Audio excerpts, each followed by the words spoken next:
We all know it's like everything from money is status, money is power, money is sex appeal. I just read that the more beautiful the woman, the bigger the diamond, and the uglier the man who gave it to her. So it's all of, it's why is that? That has nothing to do with the daily transactions. That is something emotional. That's how the man believes he's going to feel with a beautiful wife, how the woman feels when she's got a, expensive rock on her hand. These are all feelings. They're status, like I made it, proving yourself to your third grade teacher or your nemesis in high school or your parents.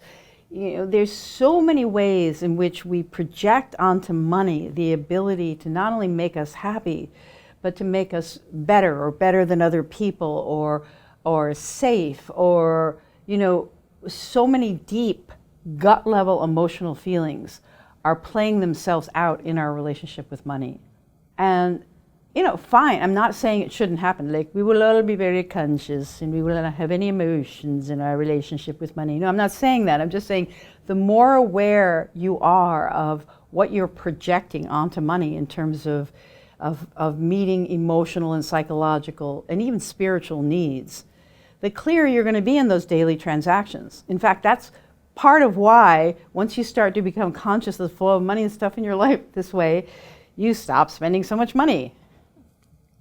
But around that is the cultural narrative, the rules of the game of our economy. The financial system, in so many ways, governs not just our daily lives, but who wins and who loses, who has power, who does not have power, who gets to say what the game is, who gets to play by the rules and break the rules. I mean, this is a cultural context. It has nothing to do particularly with what's going on in our individual traumas and histories. It has to do with a longer historical moment in time. And the basic meme of the financial system is growth. It's really, in a way, it's sort of a very long con Ponzi scheme because it has to keep growing in order to keep meeting its obligations. Money is produced. The actual piece of paper and metal, the credit that you have, isn't just like you go to a job and somebody gives you some pieces of paper. Money is loaned into being by banks.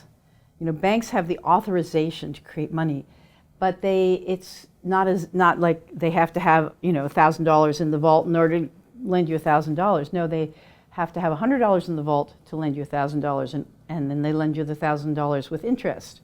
So everything in the world of money, everything has to grow. Everything has to keep growing, or it's game over, which is a difficulty for us now because of the capacity of the planet to support this ideology.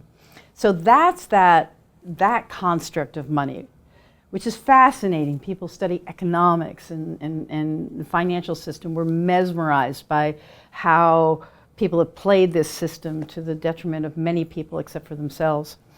But what we say is that outside of that whole thing, those are all stories. What we actually know for sure as individual human beings, we know that we have a body, that we know that we're alive, and that we invest some of the minutes of our lives, some of the vital force of our lives, in a process that produces money for us, however it produces it. Like whatever it is, we invest some of our precious life energy in this thing called getting money. So money for us is your life energy. The value of money to you is how much of you invested in getting it. And once you understand that money is something that's abstract and seems unlimited, like if I go into debt, it doesn't matter. I'll just keep having jobs and I'll keep paying it off. It's just this endless sort of stumbling process. But you understand that your life is limited. We've got, I'm going to say 85 years on the planet because now I'm 73, so I don't say 75 anymore. So we've got a certain limited time on the planet. We're going to spend a third of it sleeping. We're going to spend another third of it commuting and showering and, and sitting at a desk and doing somebody else's bidding. That's not a lot of life. So you think I got a third, I have a third of my waking hours are mine to do whatever I want, Who am I? So it's like, it then sends it into an existential question. Who am I? What do I care about? What do I want the impact of my actions to be? What do I want to learn? What do I want to understand? What do I want to feel, taste, touch? What do I want in what Mary Oliver calls my one wild and precious life? So that, once you do that tip, and then you go like, okay, so what am I earning? I'm earning, let's say, $36 an hour.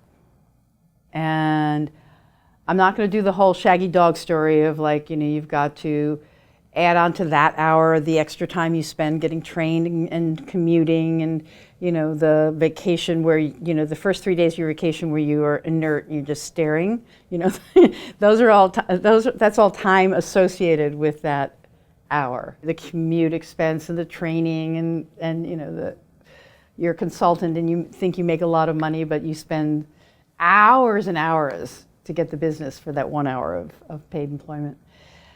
On average, I will say, just run the experiment in your own life, that $36 for an hour will whittle down to about a quarter of that. So call that $9.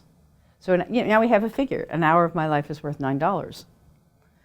That's interesting. Okay, going out for coffee and muffin, that's an hour. So then you have to ask value questions around that about like, am I really glad that I spent an hour of my one wild and precious life on this coffee and muffin? How do I actually even engage with that question? The way we suggest you engage with it is this. Did it make me happy, commensurate with the value that I convey, I put on this 1 hour of my life? Yeah. Like without that coffee and muffin every day, my life would be like, sort of at a 50 rather than a 90. Is it in line with my values, with what I say is important? And with what I think my purpose in life is. And these are not easy questions to ask, but you might as well ask it when you're buying your coffee and muffin. When else are you going to ask it? To what am I dedicating my existence? And somehow or another, you sort of get a vague sense, purchase by purchase. It's really the most amazing meditation on how do I invest my life to create the maximal value for myself, other people in the world.